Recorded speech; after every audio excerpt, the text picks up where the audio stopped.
సంగారెడ్డి జిల్లా ఐలాపూర్లో 5వ రోజు హైడ్రా కూల్చివేతలు కొనసాగుతున్నాయి. కృష్ణారెడ్డిపేట గ్రామ పంచాయతీ అనుమతులతో ఐలాపూర్ భూముల్లో అక్రమంగా అజీం నిర్మించిన G+5 భవనాన్ని అధికారులు కూల్చివేస్తున్నారు.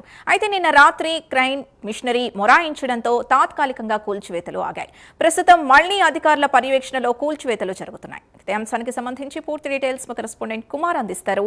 కుమార్. Thank you Sindhu. అయితే సంగారెడ్డి జిల్లా అమీన్పూర్ మండలంలోని ఐలాపూర్ గ్రామంలో ప్రస్తుతం హైడ్రా కూల్చివేతలు 5వ రోజు అయితే కొనసాగుతున్నాయి. అయితే ఈ భారీ ఆపరేషన్ ఇప్పటికే 4 రోజుల వరకు పూర్తయింది. అయితే మొన్న ఏదైతే ఈ కూల్చివేతలకు సంబంధించి హజీమ్ కి చెందిన ఈ 5 అంతస్తుల భవనం అంటే మొత్తం G+5 బిల్డింగ్ అయితే ఇది 6 అంతస్తుల భవనం కూడా మొదటి రోజు నుండి కూడా నేలమట్టం అయితే చేస్తున్నారు. అయితే మొదటి రోజు వచ్చేసి ఇటు ఏదైతే అందులో ఉన్న నివాసితులు ఖాళీ చేసేందుకు కొంత సమయం ఇచ్చారు. అయితే రెండవ రోజు వచ్చేసి ఏదైతే ఈ శిథిలాలన్నీ కూడా పక్క అపార్ట్మెంట్ పై పడడంతో కూడా ఏదైతే స్వల్పంగా పక్క అపార్ట్మెంట్ కూడా కొద్దిగా దెబ్బతిన్నది. అయితే అప్పుడు కొద్ది టైం కూడా ఎక్కువ తీసుకోవాల్సి వచ్చింది.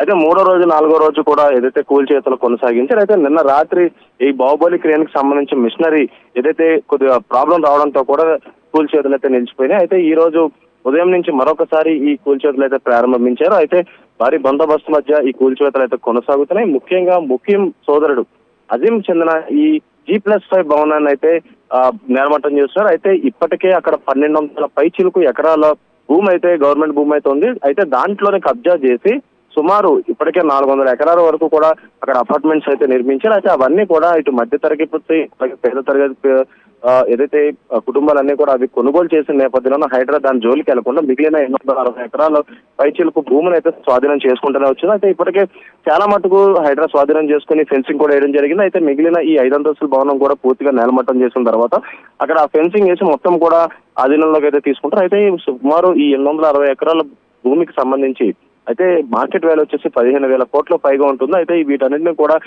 ముఖ్యమైన వ్యక్తి హైకోర్టు అడ్వకేట్ అని చెప్పొచ్చు ఇతను ఆక్రమించి ఏదైతే అన్యాయంగా భూముల రిజిస్ట్రేషన్ అంటే కృష్ణారెడ్డిపేటకు సంబంధించి రిజిస్ట్రేషన్ చేయించారు. అయితే ఇదంతా కూడా ఐలాపూర్ మండలంలో అయితే ఉంటుంది. కానీ కృష్ణారెడ్డిపేటకు సంబంధించి రిజిస్ట్రేషన్ చేయించి వీటన్నిటి కూడా అమ్మకాలు జరిపారు. అయితే హైడ్రా అధికారులు దీనిపై ఫిర్యాదులు రావడంతో కూడా దీనిపై పూర్తిగా ఎంక్వైరీ చేసిన తర్వాత ఏదైతే దీన్ని స్వాధీనం చేసుకోవడం ప్రారంభించారు. అయితే 4 రోజుల పాటు ఏదైతే కూల్చివేతలు కొనసాగాయి. అయితే ఈ భారీ ఆపరేషన్ ఈ రోజు 5వ రోజు అయితే కొనసాగుతుంది. ఈ రోజు మాత్రం మొత్తం ఆ బిల్డింగ్ మొత్తం నేలమట్టం చేసి అది స్వాధీనం చేసుకుని పూర్తిగా ఫెన్సింగ్ చేసే అవకాశం అయితే ఉందని చెప్పొచ్చు.